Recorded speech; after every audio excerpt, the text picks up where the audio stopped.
नमस्कार. मी सर्वांचं स्वागत करतो हवामान अपडेट या आपल्या यूट्यूब चॅनलवरती. मी नेताजी जाधव आणि आपण पाहणार आहोत 10 जुलै रोजीचा संपूर्ण महाराष्ट्र राज्याचा हवामानाचा अंदाज. सर्वप्रथम आपण जर विचार केला तर जून महिन्यामध्ये पावसाला सुरुवात होते. याचबरोबर जुलै महिन्याच्या सुरुवातीपासून राज्यात संततधार पाऊस आपल्याला पाहायला मिळतो. सध्याची स्थिती जर पाहिली संपूर्ण देशभर असेल, याचबरोबर राज्याचाही विचार जर केला, मान्सूनचा जो पाऊस आहे तो सरप्लस म्हणजे सर्वात जास्त आपल्याला पाहायला मिळत आहे. मात्र तरीही राज्याच्या बहुतांश असे काही भाग आहेत, त्या भागामध्ये शेतकरी सध्याही चिंताग्रस्त आपल्याला पाहायला मिळतात. कारण की पाऊस पडला मात्र एकदम हलक्या पद्धतीचा पाऊस पाहायला मिळाला, मात्र जोरदार किंवा मुसळधार पाऊस राज्यात काही विभागामध्ये आपल्याला पाहायला मिळालेला नाही. याचबरोबर विदर्भ असेल, विदर्भामध्ये पाठीमागच्या 2 ते 3 दिवसापासून जो मुसळधार पाऊस पडला, त्या मुसळधार पावसामुळे राज्याचा जो संपूर्ण ग्राफ आहे, म्हणजेच पावसाची जी ग्राफ आहे, त्या पावसाच्या ग्राफमध्ये थोडी त्याने अधिक भर केली. याचबरोबर कोकणाचा भाग असेल, या कोकणाच्या भागामध्येही पाऊस आपल्याला चांगल्या पद्धतीचा पाहायला मिळाला. मराठवाड्याचा बहुतांश भाग असेल, पश्चिम महाराष्ट्राचा जो पूर्वेकडील जो भाग असेल, या भागामध्ये मात्र पाऊस हा अजूनही समाधानकारक झालेला नाही. याचबरोबर येणाऱ्या काही दिवसाचा आपण जर विचार केला तर येणाऱ्या काही दिवसांमध्येही संततधार पावसाची शक्यता फार कमी असलेली आपल्याला पाहायला मिळते. सध्याची स्थिती जर आपण पाहिली, सध्याची जो लो प्रेशर एरिया आहे, तो लो प्रेशर एरिया पश्चिम बंगाल, झारखंड या भागामध्ये सध्या स्थित आहे. याच मान्सूनची जी अक्षरेषा जी असते, ती मान्सूनची अक्षरेषा ही राजस्थान याचबरोबर जे हा भाग असेल, या भागामध्ये सध्या स्थित आपल्याला पाहायला. याच अक्षरेषेच्या मध्ये बरोबर जर पाहिलं तर राज्याचा उत्तरेचा भाग असेल, या भागामध्ये एक शेर झोन आपल्याला तयार झालेली पाहायला मिळत आहे. म्हणजे मुंबईचा असेल, सुरत, वलसाड, नवसारी असेल, याचबरोबर मध्य प्रदेशचा दक्षिण भाग, महाराष्ट्र उत्तर भाग, त्या भागापासून एक शेर झोन आपल्याला सध्या पाहायला मिळत आहे. याचबरोबर मान्सूनचा जो पाऊस आहे तो त्याची उंची जी असते, म्हणजे जमिनीपासूनचं अंतर जर पाहिलं, याचबरोबर सततच्या वाऱ्याचा जो स्पीड आहे या तसेच, आणि जे 2 किलोमीटरच्या वरती जे ढग असतं त्याला निंबोनियस क्लाउड म्हणतात. आणि निंबोनियस क्लाउडची जी सरासरी उंची जर पाहिली, जवळपास 5 ते 7 किलोमीटर एवढ्या व्यासाचा असतो, म्हणजे एवढा मोठा असतो. त्या मोठ्या ढगामुळे अचानकपणे मुसळधार अतिवृष्टी या सदृश पाऊस आपल्याला पाहायला मिळतो. राज्याची स्थिती जर पाहिली तर राज्यामध्येही काही ठिकाणी एकदम अचानकपणे जोरदार पाऊस पडतो. संततधार मात्र नाहीये, मात्र काही वेळापुरता, काही ठिकाणापुरता अतिशय मुसळधार अतिवृष्टीसारखा पाऊस पडतो. त्यामुळे त्या ठिकाणी पाणी साचून राहतं. मात्र इतरत्र विभागाचा जर विचार केला, त्या भागामध्ये फक्त हलका पाऊस व ढगाळ वातावरण आपल्याला पाहायला मिळतं. याचबरोबर पूर्वोत्तर जी राज्य असतील, याचबरोबर उत्तर भारताचा बहुतांश भाग असेल, तसेच दक्षिण भारताचा भरपूर भारताचा भाग असेल, या भागामध्ये पावसाचं प्रमाण हे अतिशय जास्त असतं.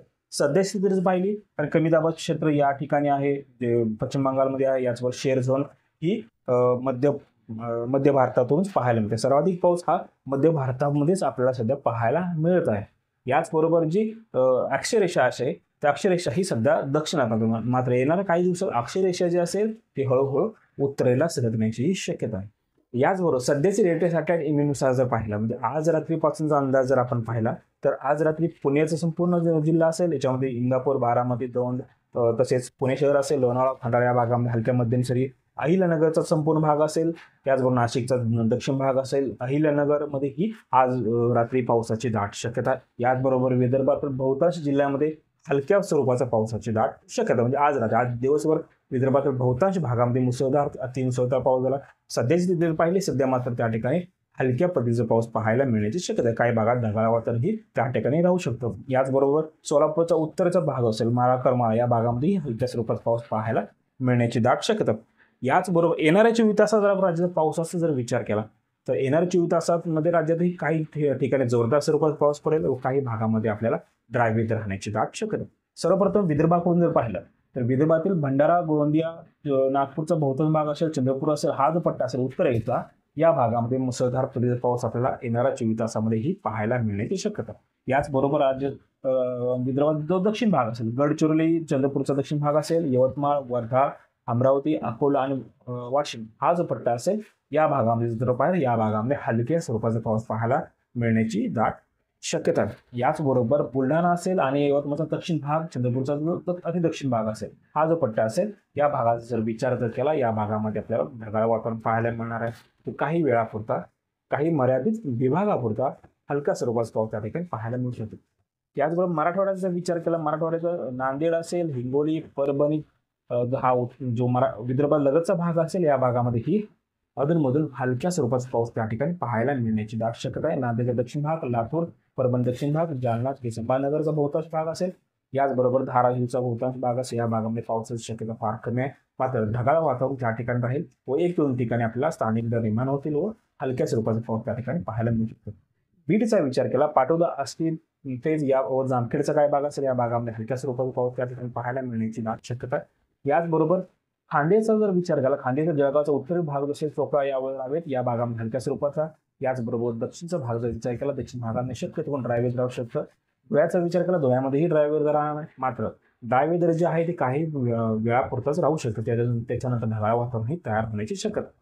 नंदुरबारचा विचार केला, नंदुरबारचा अक्कलकोवा म्हणजे उत्तरेचा भाग असेल, अक्कलकोवा, बडगाव या भागामध्येही हलक्या मध्यम सरी आपल्याला येणारा 24 तास नाही पाहायला मिळणार। नाशिक जिल्ह्याचा विचार केला, नाशिक जिल्ह्यामध्येही काही दिवसापासून सतत पाऊस आपल्याला त्या ठिकाणी पाहायला मिळतं। येणारा 24 तास जर पाहिलं तर एवढा सिन्नर असेल, इगतपुरी असेल, याचबरोबर सरगणा असेल, पेठ या भागामध्येही हलक्या मध्यम सरी पाहायला मिळण्याची ही दाट शक्यता। पश्चिम महाराष्ट्राचा विचार केला, पश्चिम महाराष्ट्र अहिल्यानगर, पाथर्डी, नगरसेव या भागामध्ये हलक्या स्वरूपाचा। याचबरोबर पारनेर असेल, संगमनेर, श्रीरामपूर, कोपरगाव या भागामध्ये ढगाळ वातावरण पाहायला मिळणार आहे। काही भागामध्ये वेळापुरता हलक्या स्वरूपाचा पाऊस त्या ठिकाणी पाहायला मिळू शकतो, जास्त जोरदार मात्र पाऊस या ठिकाणी नाही। पुण्याचा विचार केला, पुण्याचा जो पूर्वेकडील भाग असेल, सिन्नर असेल, याचबरोबर दौंड, बारामती, इंदापूर या भागाचं पाहिलं तर या भागामध्येही पावसाची शक्यता फार कमी आहे। जर पाऊस झाला तर फक्त तुरळक स्वरूपाचाच पाऊस त्या ठिकाणी पाहायला मिळणार आहे। याचबरोबर लोणावळा, खंडाळा, वडगाव असेल, राजगुरू असेल, पुंड असेल, पश्चिमचा भाग असेल, घाटमाथ्याचा भाग असेल, या भागामध्ये संततधार काही प्रमाणामध्ये राहण्याची ही दाट शक्यता। याचबरोबर सातारा जिल्ह्याचा विचार केला, महाबळेश्वर असेल, वाई असेल, याचबरोबर पाटण असेल, कराडचा पश्चिम भाग असेल, घाटमाथ्याचा भाग असेल, या भागामध्ये हलक्या मध्यम सरी पाहायला मिळतील। त्याचबरोबर दहिवडी, शिरोळ असेल, कोरेगाव, वडूज या भागाचा पाहिलं तर ड्राय राहण्याची दाट शक्यता। सोलापूरचं पाहिलं, सोलापूरचा बहुतांश संपूर्ण जिल्हा असेल, याच्यामध्ये माळशिरस, सांगोला, मंगळवेढा, अक्कलकोट, दक्षिण सोलापूर, उत्तर सोलापूर, बार्शी या भागामध्येही ड्राय वेदर राहणार आहे। ढगाळ वातावरण त्याही ठिकाणी राहू शकतं। याचबरोबर सांगलीचा विचार केला, सांगलीचा जो पश्चिमचा संपूर्ण भाग असेल, म्हणजे शिराळा तालुका असेल, पश्चिम भाग असेल, चांदोली, अभयारण्य, आजरा, याचबरोबर या शिराळचा जो पश्चिम भाग असेल, या भागामध्ये हलक्या मध्यम सरी पाहायला मिळतील, मात्र काही वेळापुरता। याचबरोबर संपूर्ण जिल्ह्याचा विचार केला तर तासगाव असेल, पलूस असेल, याचबरोबर आष्टा असेल आणि इस्लामपूर, तसेच वाळवाचा काही भाग असेल, या भागामध्ये ढगाळ वातावरण पाहायला मिळणार, काही वेळापुरता हलका पाऊस त्या ठिकाणी पाहायला। मात्र जो पूर्वेकडील भाग असेल, जत, मिरज, कवटेमका, आटपाडी या भागामध्ये ड्राय वेदर राहू शकतं। कोल्हापूरचा विचार केला, कोल्हापूरचा घाटमध्ये हलक्या मध्यम सरी व पूर्वेचा भाग जर पाहिला तर पूर्वेच्या भागामध्ये फक्त ढगाळ वातावरण पाहायला मिळण्याची शक्यता, मात्र कदाचित 1 ते 2 ठिकाणी हलक्या स्वरूपाचा पाऊस त्या ठिकाणी पाहायला मिळू शकतो। याचबरोबर कोकणात जर विचार केला, कोकणाचा जो दक्षिण भाग जो असेल, सिंधुदुर्ग, रत्नागिरी, रायगडचा दक्षिण भाग, या भागाचं जर पाहिलं, या भागामध्येही हलक्या मध्यम सरी पाहायला मिळेल। अति जोरदार त्या ठिकाणी पाऊस नाही, मात्र जोरदार स्वरूपाचा पाऊस त्या ठिकाणी पाहायला मिळू शकतो। तसेच ठाणे, मुंबई शहर असेल, या पालघर असेल, या भागामध्ये अधूनमधून हलक्या मध्यम सरी पाहायला मिळण्याची ही दाट शक्यता आहे।